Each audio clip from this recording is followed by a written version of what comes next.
In the vast tapestry of Greek mythology, where gods shape destinies and heroes carve their legends, one creature soars above the rest: Pegasus. A being of ethereal beauty and boundless grace, Pegasus is no ordinary steed. He is the winged horse of the heavens, born from the echoes of a tragic fate, yet destined for eternal admiration. With a heart as pure as the sky he soars through, his story is one of wonder, power, and divine legacy. His origins are as extraordinary as his existence. He is not the product of a mortal union, nor the offspring of common beasts. Pegasus is the child of Medusa, the cursed Gorgon, and Poseidon, god of the seas. A paradox of light born from darkness, he came into the world not through the warmth of a mother's embrace, but through the cruel slash of a blade. Medusa, once a beautiful maiden, had been transformed into a monster with serpentine hair, her gaze turning all who met it into stone. Her fate was sealed the day she caught the wrath of Athena. For years, she wandered bearing Poseidon's child, though she would never live to see him. When Perseus, the valiant hero, beheaded her, the blood that spilled from her severed neck gave birth to two extraordinary beings: Pegasus, the winged stallion, and his lesser-known brother, Chrysaor, the golden warrior. As Perseus claimed Medusa's head as his prize, Pegasus took his first breath in a world that had no place for such a creature. He was not meant to roam the earth like ordinary beasts. The sky was his domain, the wind his companion. Without hesitation, he unfurled his mighty wings and ascended, leaving behind the battlefield of his birth. With each powerful beat of his wings, he carved a path toward destiny. Higher and higher he soared, past the mortal lands, past the highest peaks, until he reached the sacred Mount Helicon, home of the Muses. There, among the daughters of Zeus, Pegasus found his purpose. He was not merely a beast of war, nor a trophy of men. He was an instrument of inspiration, a divine messenger of creativity. From the moment of his birth, Pegasus was more than legend. He was a symbol, a creature untouched by greed, unchained by mortal desires. He was a gift to the heavens, forever soaring, forever free. The battlefield was silent for a moment, a cruel hush that followed the clash of fate and steel. Medusa, the cursed Gorgon, lay lifeless upon the cold ground, her severed head still oozing the dark magic that had once made her gaze deadly.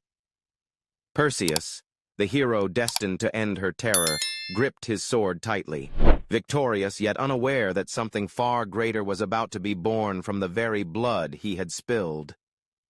As Medusa's lifeblood seeped into the earth, the air trembled. A force unseen, a power divine, began to stir within the crimson pool. The heavens themselves seemed to hold their breath. And then, from the lifeless remnants of the fallen Gorgon, a miracle unfolded. A sudden blinding light burst forth, illuminating the shadows of the cursed lair. From the depths of death, life emerged, two extraordinary beings, forged not by mortal hands but by the will of the gods. First came Chrysaor, a mighty giant with a golden sword, a warrior unlike any the world had known. And then, the heavens split open for the second. From the blood and sorrow of Medusa, with a gust of wind that shook the very skies, a magnificent creature took his first breath. His coat gleamed like polished ivory, his eyes reflected the endless expanse of the heavens, and from his back unfurled mighty wings that shimmered like celestial silk. Pegasus, the winged horse of legend, had been born. He did not cry, nor did he stumble. The earth, though it had given him form, could never hope to contain him. With an instinct older than time itself, Pegasus spread his wings, each feather catching the golden light that now bathed him. And then, with a single, powerful leap, he rose. Higher and higher he soared, past the mortal world, past the reaches of men. The sky welcomed him as if he had always belonged there, the winds embracing him like an old friend. His hooves, untouched by the filth of the earth, carried him ever upward, seeking his destiny beyond the realm of mortals. Medusa had never seen the light of her child, never heard the rush of his wings. Yet in that moment, as Pegasus flew toward Mount Helicon, the world knew this was no ordinary steed. He was a creature of the divine, a son of both tragedy and triumph, destined for immortality. The sky stretched endlessly before him, an infinite ocean of blue and gold. With each powerful beat of his wings, Pegasus defied the weight of the world, carving his path through the heavens. He was not meant for the realm of men. His destiny lay beyond, among the divine. And so he flew, carried by an unseen force, toward a place where mortal feet dared not tread. Mount Helicon, the sacred home of the Muses. The mountain loomed ahead, bathed in the golden glow of Apollo's light. Its peaks kissed the sky, and its valleys echoed with the soft melodies of immortal voices. It was a land untouched by war, a realm of inspiration where poetry, music, and art thrived under the watchful eyes of the 9 Muses. And now, Pegasus, the celestial steed, had come to claim his place among them. As he descended, the air shimmered around him, as if the very essence of the mountain welcomed him. He landed gracefully, his hooves pressing into the earth like a whispered promise. But the ground beneath him did not remain still. Power surged through him, an energy ancient and eternal. He felt it in his veins, in his bones, in the very core of his being. Then, driven by an impulse he could not explain, Pegasus raised his front hooves and struck the earth with all his might. Thunderous echoes rolled across the mountain, shaking its very foundation.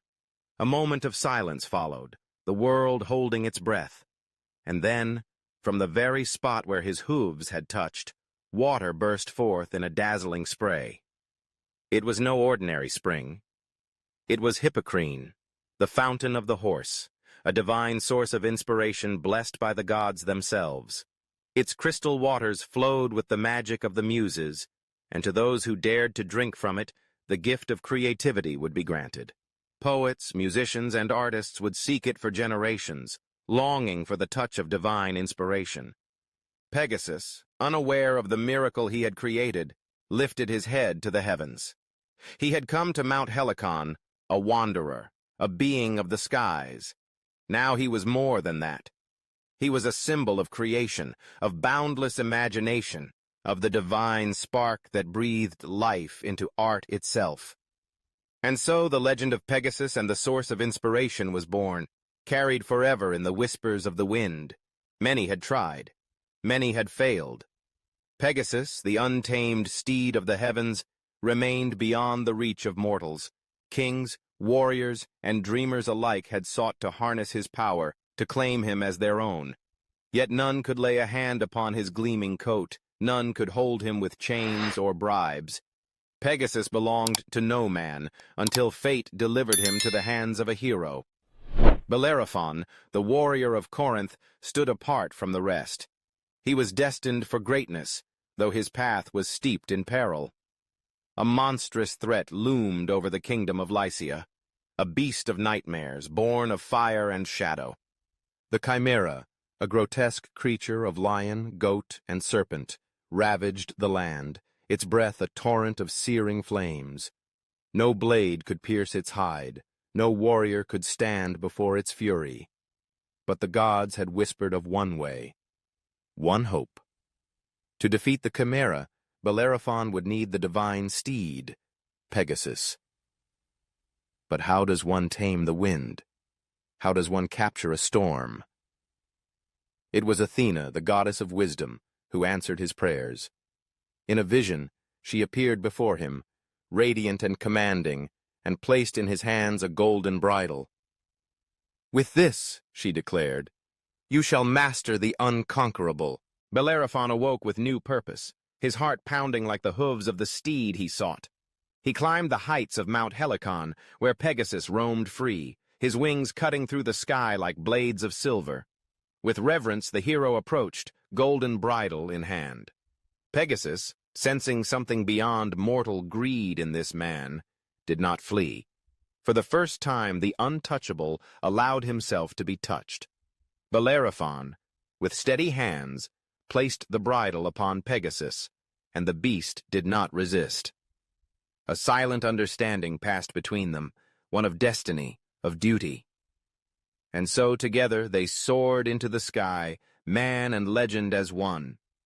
Through burning fields and blackened ruins they hunted the chimera.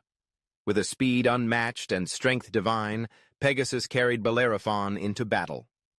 From above, the hero struck with precision, driving his spear deep into the monster's heart. The chimera fell. Lycia was saved. The legend of Bellerophon and Pegasus was written in the stars, but the tale was far from over. For ambition is a dangerous thing, and even the gods do not smile forever. For a time, Bellerophon and Pegasus were unstoppable, their names whispered in awe across the land. They had conquered the unconquerable, slain the monstrous chimera, and become the stuff of legends. But the heart of man is rarely satisfied with glory alone. Ambition, like a fire, burns until it consumes all. Bellerophon, once noble, now yearned for more. Victories on earth no longer sated him. His eyes turned toward Olympus, the seat of the gods, the realm of the immortals. Why should he, a man of such deeds, not take his place among them? Why should he not rise higher than all mortals before him?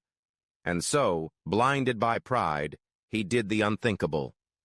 With Pegasus beneath him, Bellerophon spurred the winged steed upward, past the clouds, past the realm of men, past the world that had once revered him. He sought Olympus, the throne of Zeus himself.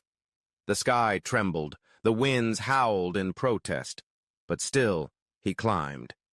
Zeus watched from above, his eyes filled not with anger, but with the cold weight of judgment.